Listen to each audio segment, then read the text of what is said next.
Un incontro quasi casuale col maestro Casaro, dove io ho detto: ma perché non mettiamo in evidenza quello che tu hai fatto, quello che i tuoi cartelloni, che sono quelli che hanno portato la gente al cinema, no? Io vorrei fare della musica e vorrei proiettare i tuoi cartelloni.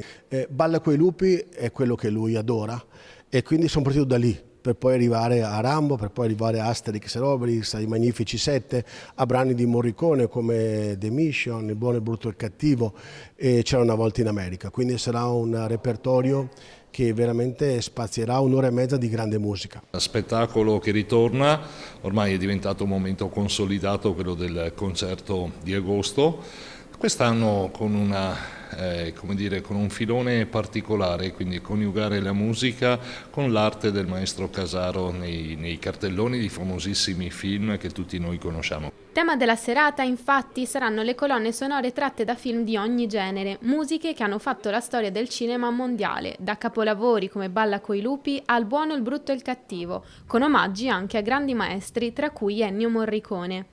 A fare da sfondo non solo la suggestiva cornice di Castelfranco con il suo castello, ma anche le locandine dell'illustratore Renato Casaro.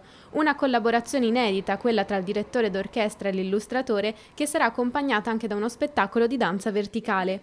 Un connubio di arti, dunque, per l'evento promosso dal comune di Castelfranco Veneto con il patrocinio della Regione del Veneto, in collaborazione con Art Voice Academy. Vorrei ricordare che sarà una piazza chiusa con 600 sedie liberi, al di là di alcuni posti riservati, ma chi vorrà e chi arriverà in tempo potrà sedersi. Lo spettacolo è gratuito e poi aspettiamo di riempire la piazza come al solito.